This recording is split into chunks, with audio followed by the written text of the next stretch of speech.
Listo. Pues vamos a empezar nuestra clase de panorama del Antiguo Testamento y vamos a continuar estudiando a los profetas menores. Vamos a continuar estudiando estos mensajes de estos hombres que vivieron en periodos pues en periodos muy difíciles del pueblo de Israel, del pueblo de Israel y de Judá. La gran mayoría de los profetas, prácticamente todos los profetas de este periodo vivieron en el lapso del reino dividido. Ya no les tocó el reino completo, sino que les toca reino dividido. Y entonces por eso algunos profetizan para Israel, algunos profetizan para Judá, algunos les dan a todos juntos, y también hay profecía respecto a las naciones que rodean a Israel y a Judá, que permitieron ellos que entraran, y por lo tanto también hay juicio para ellos. Y bueno, en esta ocasión vamos a estudiar dos profetas que, como les decía yo, de aquí en adelante los profetas las cartas van siendo más chiquitas, y de hecho hoy vamos a ver lo que es el libro más pequeño de toda la Biblia, Entonces hoy vamos a ver a los profetas Amós y Abdías. ¿Sí? Entonces, bueno, pues antes de empezar, les pido por favor que me acompañen, vamos a orar, vamos a pedirle al Señor que sea Él el que nos instruya el día de hoy. Señor, te damos muchas gracias porque nos permites estar aquí a pesar de las dificultades técnicas, Señor. Estamos aquí con toda la actitud, estamos con ganas, Señor, de conocerte, con ganas de conocer tu palabra, con ganas, Señor, de conocer el mensaje que nos has dejado a través de estos hombres que tú usaste, Señor. Te damos muchas gracias porque tú estás aquí con nosotros, lo sabemos, Señor, lo creemos porque tu palabra lo dice. Y te pedimos que sea tu Santo Espíritu el que nos enseñe, el que nos ministre el día de hoy, el que sea nuestro maestro, Señor, que sean sus palabras, Señor, que sea su sabiduría. Nosotros te pedimos, Señor, que nos des corazones dispuestos y entendidos para poder comprender todas las verdades de tu palabra. Te lo pedimos en el nombre de nuestro Señor Jesús. Amén. Bueno, pues vamos a comenzar primero por el profeta Amós. El profeta Amós, su nombre quiere decir carga o cargador, pero este Amós es Amós con S, por lo tanto no se debe confundir con Amós con Z, que era el padre del profeta Isaías. Son dos Amoses diferentes, ¿sí? No tenemos sobre el autor de este libro, no tenemos datos de prácticamente nada de su vida. No sabemos cuándo nació, cuándo murió, no tenemos ni idea de nada. Más o menos sabemos que fue contemporáneo de Jonás, de Oseas y de Isaías, pero probablemente fue contemporáneo así al mismo tiempo con Oseas, nada más que ellos vivían en reinos diferentes, y le debe de haber tocado probablemente el principio del ministerio de Isaías. Entonces no se conocieron de ninguna manera, y también hubo alguna coincidencia en tiempo con Jonás, pero tampoco se conocieron, ¿sí? Lo único que sabemos de él es que era de un pueblo llamado Tecoa, que está en el reino de Judá, ubicado a unos 8 kilómetros de Belén. Él fue enviado por Dios a predicar al reino de Israel, específicamente a Betel, un lugar que había caído en idolatría. Recordemos que este lugar fue donde empezaron a adorar a los becerros de oro. Entonces él fue enviado a este lugar. Era un hombre sencillo, era un pastor de cabras, ovejas, y recolectaba higos silvestres como un extra, digamos, un ingreso extra. No descendía de sacerdotes ni de reyes, no fue a la escuela de profetas, era un hombre común y corriente. Él no tenía ningún tipo de instrucción especial, no tenía ningún tipo de trabajo excepcional. Era simplemente una persona que creía en Dios, que era fiel a Jehová, y el Señor lo usó sin importarle ni su falta de estudios, ni lo que hacía, ni nada. El Señor lo usó simplemente porque tenía fe. Vivió en una época de paz y prosperidad bajo el reinado de Jeroboam II, pero este tiempo también fue una época de decadencia moral y espiritual muy fuerte por lo que la gente no lo escuchó, no le hicieron caso, pero para nada. Y esto fue más o menos 40 años antes del exilio de Israel a Siria. Así es que, como faltaba todavía un chorro y las cosas estaban muy bien en ese momento, aparentemente, pues no, pasó para el pueblo, para Israel, Amós pasó sin pena ni gloria. No le hicieron caso, no lo escucharon. Probablemente su ministerio duró entre 7 y 10 años más o menos, y está ubicado más o menos entre el 760 y el 753 antes de Cristo. Predicó, o sea, ese fue así como que su ministerio cuando recibió mensajes y vio cosas, pero predicó, les digo, el Señor lo mandó a Betel y a Samaria por 2 años, y después regresó a Judá porque fue expulsado por el sacerdote Amasías, quien lo acusó de conspirar contra el rey. Según la tradición rabínica, esto no lo dice la Biblia, les digo, no nos dan datos de Amós, pero según la tradición rabínica, fue el rey Usías el que lo mató, golpeándolo en la cabeza con un hierro ardiente. Y el mensaje de Amós fue tan importante que fue citado por Zacarías 300 años después. ¿En dónde escribió? Escribió en Jerusalén. El público al quien se dirigía principalmente pues fue, como ya les dije, Israel, pero también hay un mensaje para Judá y para las naciones vecinas. Las palabras claves de Amós son plomada y esperanza. ¿Qué es una plomada? ¿Alguien sabe qué es una plomada?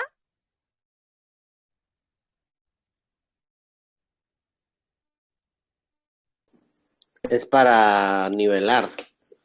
Es cuando uno está construyendo, hace que quede parejo el nivel.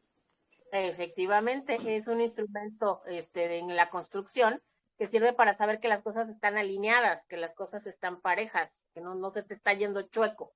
Y por eso es por lo que esta es una palabra clave, porque esta es una de las visiones más claras que tuvimos de una plomada. Y vamos a ver más adelante por qué, porque era el juicio de Dios, el establecimiento del juicio de Dios. Y esperanza, porque la naturaleza de Dios siempre se va a hacer evidente a través de la esperanza de la restauración. ¿Sí?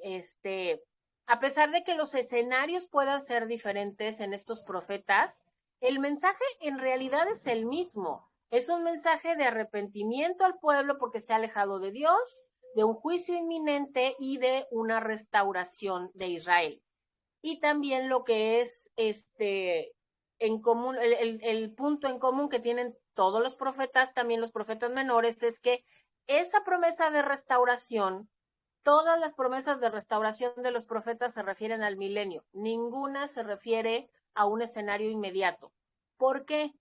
Porque no se ha cumplido, porque desde el momento en el que ocurrieron todas estas cosas hasta el día de hoy, pues Israel no se ha arrepentido de la manera que Dios lo espera, de la manera en la que está escrito que debe de ocurrir.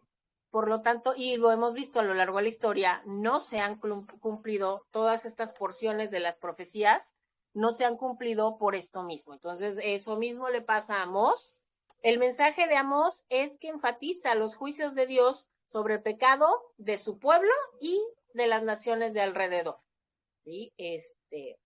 Y bueno, ¿cuál es un resumen así rápido sobre el libro de Amós? Amós puede ver que la prosperidad y el poder externos de Israel, a pesar de todo eso, internamente la nación se ha corrompido totalmente y se ha pervertido. Los pecados por los cuales Amós acusa al pueblo son varios: descuido de la palabra de Dios, idolatría, adoración pagana, codicia, liderazgo corrupto y opresión de los pobres. Amós comienza con un juicio sobre todas las naciones vecinas, después sobre su propia nación, Judá, y finalmente el juicio más severo en su caso es sobre Israel. Esto es algo curioso, porque como les decía, a pesar de que él nació en Judá, a pesar de que él vivía ahí, Dios lo manda a Israel. Entonces podríamos decir que Amós fue una especie de profeta misionero. Lo mandaron a hablarle a un pueblo que no era el suyo. Y el juicio más, por lo tanto, el juicio más fuerte sobre cuál profetiza es sobre Israel, a pesar de que él no era de ahí. Sus visiones, el Señor le dio 5 visiones, y estas visiones de parte de Dios revelan el enfático mensaje del Señor: el juicio está cerca. Y el libro termina, como les decía, como los otros profetas, con la promesa divina hacia Amós de la futura restauración del remanente de Israel. ¿Sí? Dios una y otra vez, a pesar de que les anuncia que va a haber juicio, a pesar de que les anuncia que va a haber castigo por sus pecados, una y otra vez también establece que va a haber un remanente y que Él va a salvar ese remanente, que Él va a restaurar ese remanente, y ese es un tema que se repite con todos los profetas. Los temas que podemos ver en Amós, Dios, como es eternamente justo, pues quiere que nuestra meta sea su justicia, ¿sí? El Señor quiere que seamos justos como Él es justo. Dios odia el pecado, y esto también lo establece una y otra vez, perdón. El alto precio por el pecado en la vida de los creyentes, el pecado cobra un precio muy caro.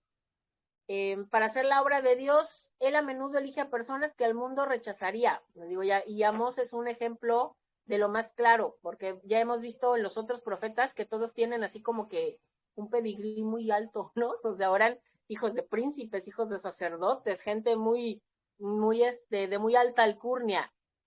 Y Amós es un pastor que además como extra recoge higos, o sea, es una persona pobre, es una persona normal, común y corriente, ¿no? Alguien a quien definitivamente la alta jerarquía eclesiástica no hubiera escogido para nada como para ser recipiente de un mensaje del Señor, ¿no? También por esto el Señor les dice que aquellos a quienes les ha sido dado más son responsables por más, ¿sí? A mayor bendición, mayor responsabilidad. El juicio de Dios es seguro, es una cosa segura, va a venir tarde o temprano, a veces el Señor lo retrasa, en su gran misericordia lo retrasa, pero va a venir, va a haber un juicio y eso es seguro. Y quienes temen a Dios reciben bendiciones de Dios, tanto en este mundo como en la eternidad. ¿Sí? Ahora, el pueblo se divide en tres, el libro se divide en tres porciones principales. La primera porción es el capítulo 1 y el capítulo 2 y habla de los juicios. Aquí es donde se habla de los juicios. Primero, los primeros dos versículos son de introducción, ¿no? Que es Amós y que estaba bajo el reinado de los reyes fulanito y todo esto. Nos da un dato curioso, un dato interesante que ayuda a establecer, porque no hay mucha, creo que es básicamente el único dato que ayuda a establecer en qué época vivió Amós. Resulta que Amós dice que él escribió 2 años antes del gran terremoto. Y ese terremoto también lo menciona Zacarías y lo menciona Flavio Josefo, que es fue un historiador secular muy famoso y que se ha usado mucho como una fuente alterna para confirmar la veracidad de los eventos de la Biblia, porque un montón de eventos de la Biblia están en las crónicas de Flavio Josefo. Entonces, una de esas crónicas es este terremoto, y este terremoto ocurrió más o menos, se cree, en el 760 antes de Cristo. Entonces, ese es el único dato que nos damos para que sepamos más o menos en qué época vivió, en qué época ministró, pues, su ministerio, ¿sí? Y entonces les digo, él entra su mensaje directamente y primero empieza a hablar en contra de los enemigos de Israel, comienza con ellos y eso hace, como al principio se le va con todo a los enemigos de Israel, en la parte histórica hace que tenga una buena recepción inicial con su mensaje en Betel, allá en Israel, pero cuando empieza a profetizar sobre que Dios también va a ejercer un juicio sobre Israel, los líderes tratan de silenciarlo, lo mandan callar, dicen que no anda hablando, ¿sí? Habla específicamente sobre 6 naciones y elige a la ciudad más representativa de cada nación, o sea, habla a cada país por el nombre de su ciudad más famosa, más representativa. Y entonces nos habla, por ejemplo, en los juicios que hay son contra Damasco, que es la nación de Siria, por las crueldades en contra de Israel. Después habla sobre Gaza, que es Filistea, por llevar cautivos a Edom, o sea, llevar cautivos a gente de Israel a Edom. Habla contra Tiro, que era la capital de Fenicia, por actuar como agente esclavo a pesar del pacto. Se supone que no iba a haber compraventa de esclavos, tenían un pacto político y lo rompió. Bosra, que es una ciudad de Edom, es juzgada por la crueldad no fraternal para Israel. ¿Sí? Edom, y lo vamos a ver con los siguientes profetas, Edom es una constante, es una ciudad que constantemente, un pueblo que constantemente es juzgado por el Señor, pues porque a pesar de que son hermanos, ¿no? Recordemos que Edom es la nación que nace de los descendientes de Saúl. Entonces son hermanos. O sea, Edom e Israel son hermanos. Y aún así, y a pesar de eso, Edom siempre odió a Israel. Y siempre hizo lo posible, lo que estuvo en sus manos, por hacerle la vida difícil y cansada a Israel. Entonces el Señor continuamente los juzga por eso. ¿Sí? Después habla a Rabá, que es del pueblo de Amón, por la crueldad barbárica contra Israel. Y por último, contra Keriot, que es una ciudad de Moab, por quemar los huesos del rey Edom hasta consumirlos. Entonces, esta primera parte habla contra los enemigos de Israel y todo el mundo bien contento porque sí, el Señor va a juzgarlos y va a castigarlos. Pero entonces en el capítulo 2, en el versículo 4 y 5, resulta que también se va contra Judá y dice que van a ser juzgados por que despreciaron la ley de Dios, porque no quisieron seguir la ley de Dios. Les explica que las naciones alrededor son juzgadas porque han pecado contra la ley de Dios que está escrita en el corazón y en la conciencia, que es algo que muchos años, miles de años después, Pablo repite en Romanos 2, 14 y 15. En Romanos se nos dice que la ley del Señor está grabada en los corazones del ser humano. Eso es lo que hace que de forma natural, digamos, sepamos lo que está bien y lo que está mal. Que no lo hagamos es otra cosa, pero que sabemos que matar es malo, que robar es malo, o sea, eso lo sabemos de manera intuitiva, no te lo tienen que decir. Y eso es porque la ley de Dios está grabada en los corazones del ser humano. Pero Judá e Israel son juzgados porque pecan contra la ley de Dios que les fue revelada y escrita específicamente a ellos. O sea, ellos sí tenían, ahora sí que no tenían excusa, ellos sí tenían la ley literalmente escrita en un papel y aún así escogieron hacerla a un lado, la despreciaron. ¿Sí? Entonces, terminamos el capítulo 2, del 6 al 16, ahora sí ya el juicio se va sobre Israel completamente por desobedecer la ley de Dios y da algunos ejemplos de en qué están desobedeciendo la ley. Está diciendo, por ejemplo, que era tanta la avaricia que para cancelar deudas insignificantes se vendían entre sí como esclavos.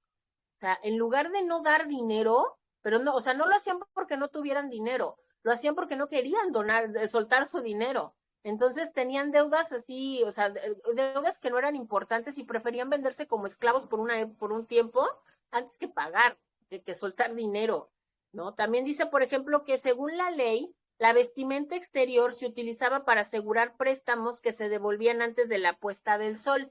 Hagan de cuenta que era así como de, oye, mira, te voy a comprar estas papas, no traigo dinero, te dejo mi manto y antes de que se termine el día, regreso con el dinero de las papas y me regresas mi manto. Y la ley establecía que eso estaba bien, que sí se podía hacer. Sin embargo, ellos empezaron, en lugar de hacer eso, empezaron a utilizar las vestimentas, las prendas, para participar en actos de idolatría y de inmoralidad sexual. O sea, torcieron completamente la ley del Señor y lo empezaron a usar para cosas que no tenían, o sea, que no vendían al caso para nada. Después entramos a la segunda parte, a lo que se podría decir que es la segunda parte del libro, que son las condenaciones en contra de Israel. Esto es del capítulo 3 al capítulo 6. El destinatario principal de este mensaje, les digo, es Israel, aunque Judá no está excluida, también le toca su parte, también le toca ahí su cachetiza. Aquí se les establece cómo es impensable que puedan creer que lo que le pasa a Israel está fuera de la soberanía de Dios. Evidentemente, cualquier cosa que le pueda suceder a Israel está totalmente en control de Dios. Dios está controlándolo.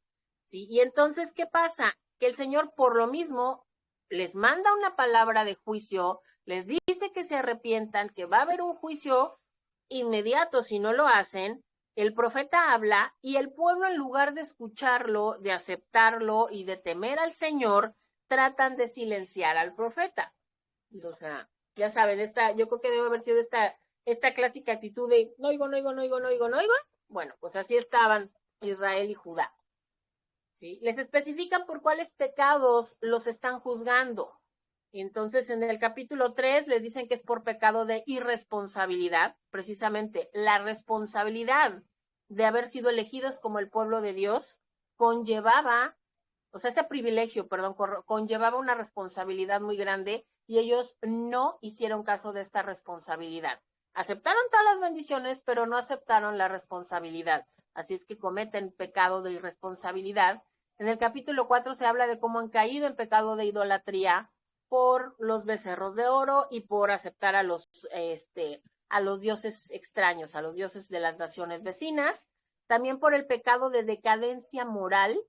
Les digo, el pueblo, a pesar de que estaba, y probablemente no a pesar, yo creo que en una de esas es porque tenían una prosperidad, porque tenían una calma y una prosperidad muy alta, el pueblo se dedicó a perversiones sexuales, morales, se pervirtieron mucho, y eso es algo que creo que hasta el día de hoy lo vemos, lo podemos ver, ¿no? De repente te encuentras con que las personas más ricas, probablemente a veces hasta por aburrimiento, porque lo tienen todo, buscan cada vez más cosas y caen en perversiones cada vez más fuertes. Las naciones más poderosas son de las que de repente salen las corrientes más raras y más extrañas, ¿no? Y pues esto tiene que ver con la prosperidad económica, ¿no? Y también el siguiente pecado por el que se les juzga es por un pecado de falsa seguridad. ¿Qué es eso? Somos los elegidos, somos el pueblo de Dios, no nos va a pasar nada. A nosotros nunca jamás nos va a pasar nada. Y pues no, o sea, no es así y el Señor se los demuestra a través de esto. ¿Y cómo se los dice? La tercera parte del libro nos habla de las visiones que se le dan a Amós de juicio y de restauración. El Señor le da a Amós 5 visiones y él las va escribiendo con un interludio histórico, o sea, con un capítulo en el cual cuenta lo que está pasando ya de manera histórica, lo que estaba sucediendo en ese momento. Entonces tenemos como el Señor le da, les digo, 5 visiones. Primero le da 3 visiones, todas tienen que ver con juicio, todas las visiones tienen que ver con juicio. La primera visión es la visión de las langostas, en el capítulo 7, del 1, o sea, las primeras 3 visiones están en el capítulo 7, el primero es del 1 al 3 y es una visión de langostas. Esta primera visión simboliza la acción de Dios y consiste en una nube de langostas que devora la última cosecha del pueblo después de que el rey recogió la primera cosecha. Esto lo interpretaban como juicio advertido, o sea, se les está advirtiendo que viene un juicio. Después tiene la visión de fuego, o la figura de fuego. Esta visión tiene que ver con una sequía devastadora que acaba con el suministro del agua en el subsuelo, o sea, se secan los pozos y ocasiona una aridez total en los campos. Esto tiene que ver con un juicio postergado, o sea, porque se acaba el agua, no el agua de arriba que es lo inminente, sino el agua de abajo, el agua que dura más tiempo, y esa agua, o sea, y que se tarda obviamente más tiempo en secarse, entonces viene un juicio, pero se está postergando. ¿Por qué? Porque Amós está intercediendo por causa de Israel. Aquí Amós le pide al Señor que por favor no acabe con el pueblo. Después tenemos la visión de la plomada, que es la visión más conocida del profeta Amós, en donde se muestra que la naturaleza espiritual de Israel ha sido puesta a prueba, a ver si está alineada, a ver si está pareja, y resulta que no es satisfactoria, que no entra dentro de los límites, dentro de los estándares de Dios, que no cumple con ese nivel de la plomada de la justicia divina en estas primeras 3 visiones. Y así que esta visión se interpreta como la visión de un juicio determinado, o sea, no están cumpliendo, no cumplen el nivel, así, así es que va a venir un juicio. Y este juicio es Asiria, va a haber una invasión de parte de Asiria. Nada más que acuérdense que hubo varias invasiones de parte de Asiria, entonces esta es de las primeras, todavía no, esta no es la visión de cuando se los llevan, ¿ok? Esta es otra invasión de Asiria, porque en realidad fueron varias. Después tenemos este intermedio histórico, que son 2 capítulos, el 7, del 7 al 9, está intercalado este interludio histórico con las otras 2 visiones, están mezcladas. Pero aquí de lo que se habla, es que las palabras de Amós les calaron tanto a los líderes de Israel, les llegaron tanto a los líderes de Israel, que o sea, les molestaron. Y en lugar de aceptar las palabras de Amós como de parte del Señor, arrepentirse y cambiar su comportamiento, lo que hacen es acusarlo de que está conspirando en contra del rey. ¿Sí? Que esto, como ya les comenté, según la tradición rabínica, desemboca en que lo matan.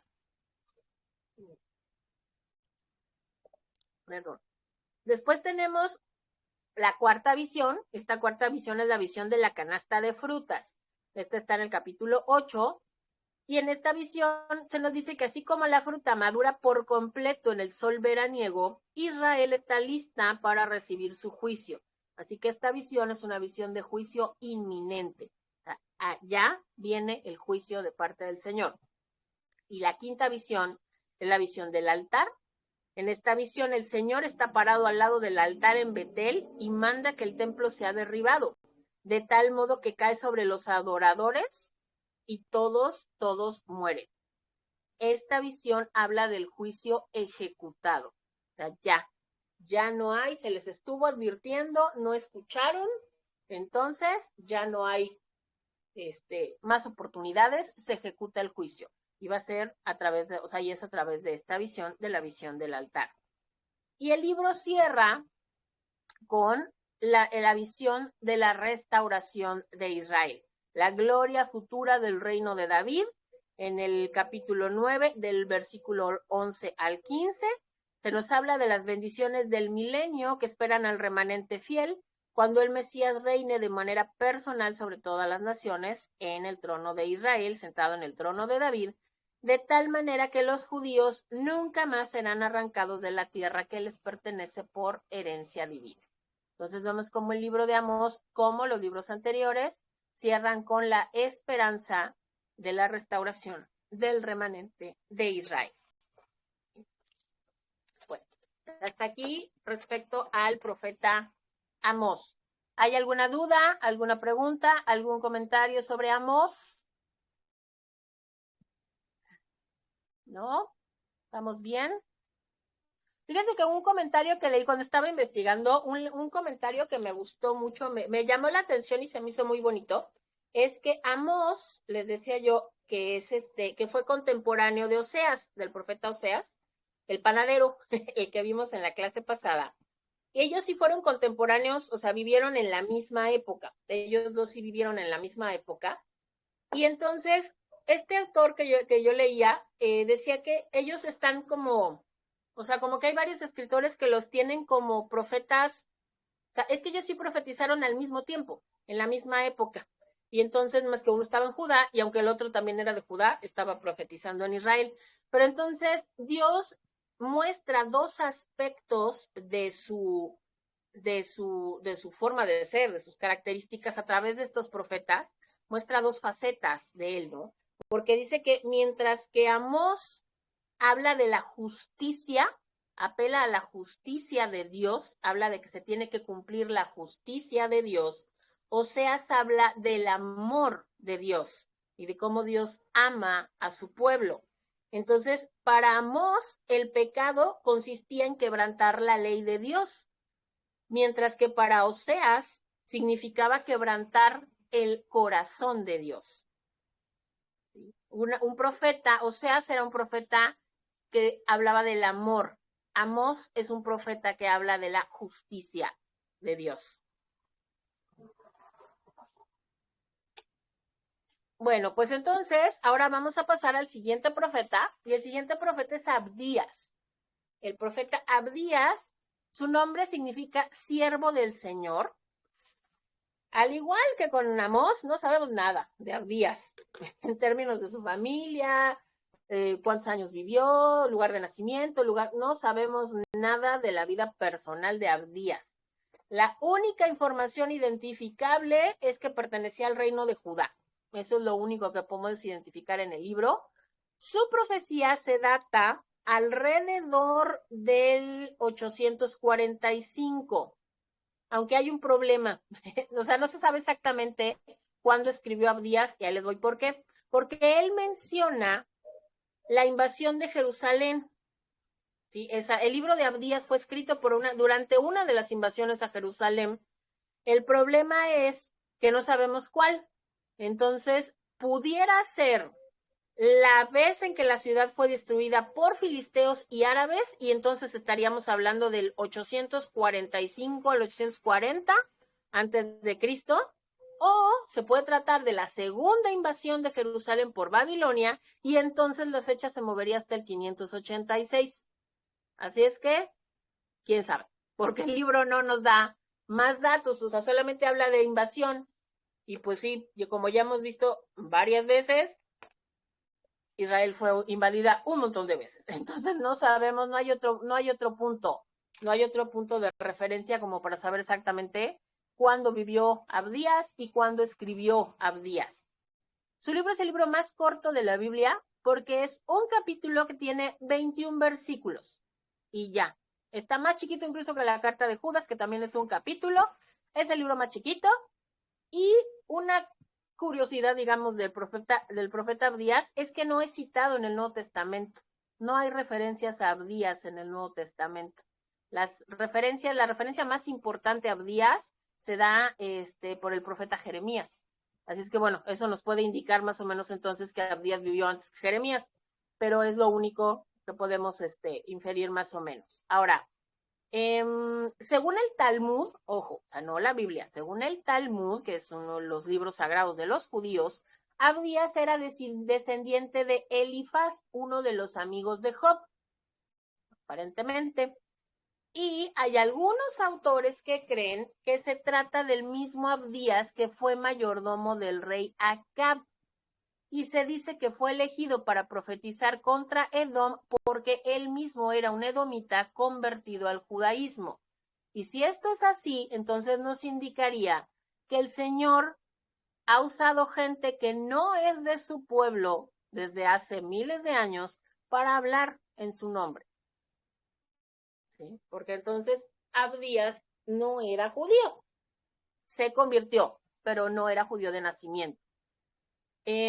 Abdías probablemente también por este tipo de información que nos da la tradición judía, probablemente fue contemporáneo del profeta Elías y de Eliseo. ¿Sí? Se cree que es el Abdías del que se habla en Primera de Reyes 18, 3 y 4. Este profeta que se menciona ahí, Abdías que se menciona ahí, escondió a los 100 profetas de la persecución de Jezabel. Los escondió en 2 cuevas, de modo que si descubrían a los que estaban en una cueva y los mataban, pues los de la otra cueva podían escapar. Era muy rico, pero toda su riqueza la gastó en la alimentación de los profetas pobres, hasta que a fin de poder seguir apoyándolos tuvo que pedir prestado dinero a interés a Jehoram, el hijo de Acab.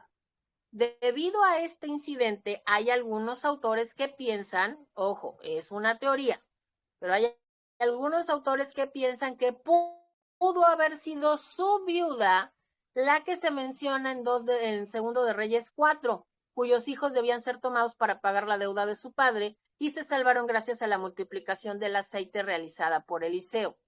¿Sí? Pero estos son suposiciones basadas en fechas por los eventos, en coincidencias de los eventos en los libros.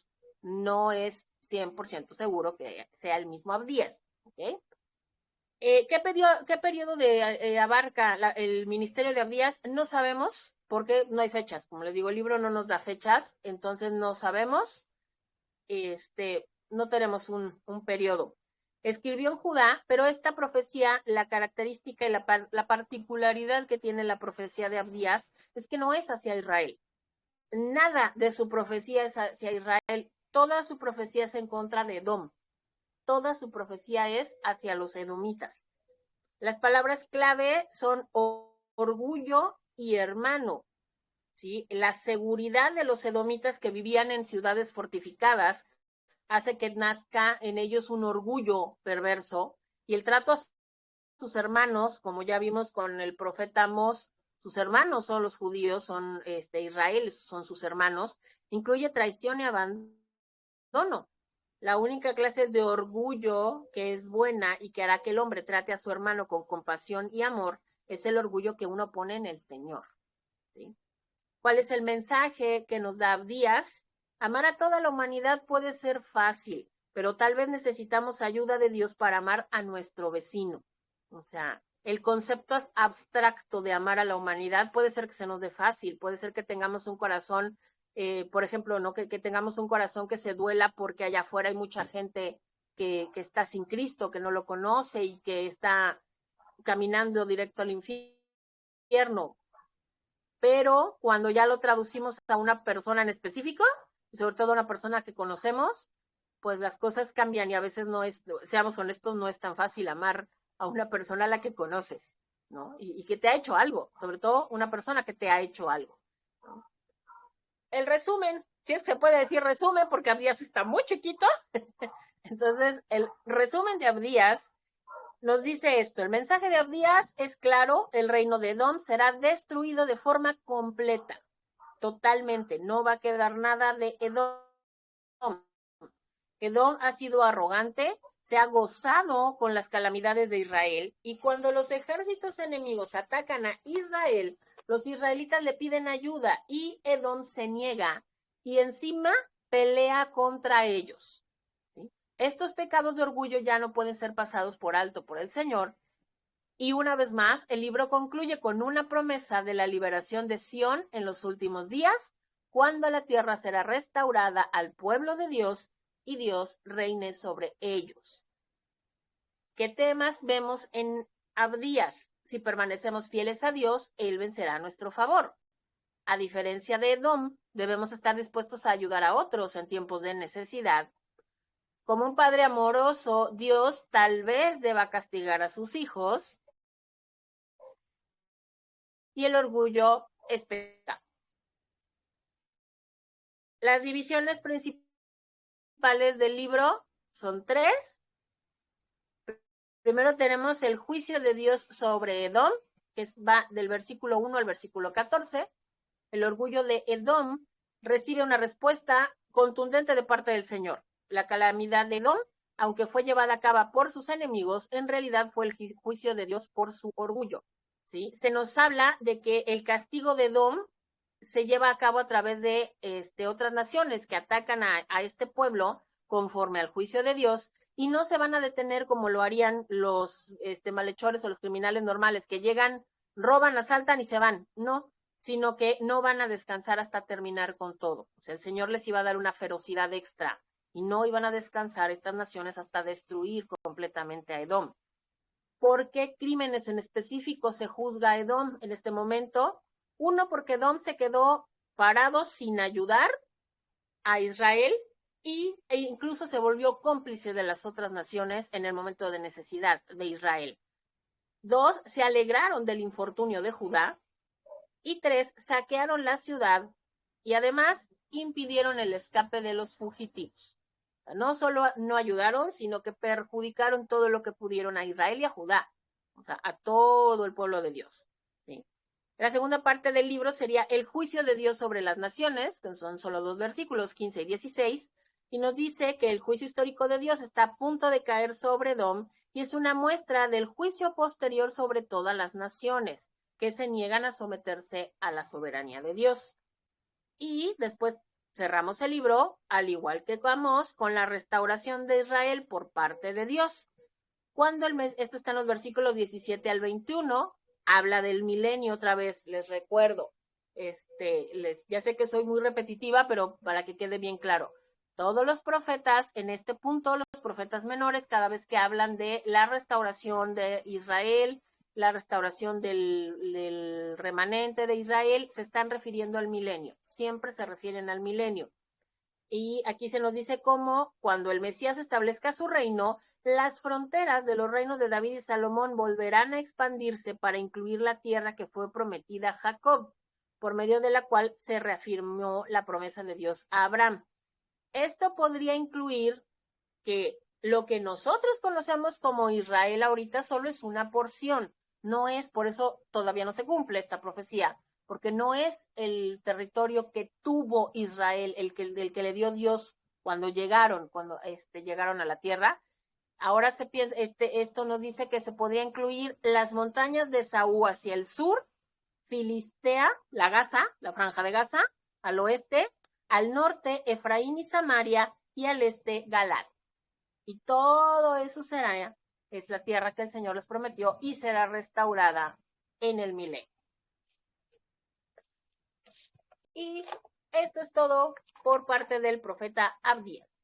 Entonces, vamos a parar nuestra grabación. Díganle adiós a nuestros amigos de YouTube. Muchas gracias por vernos. Y de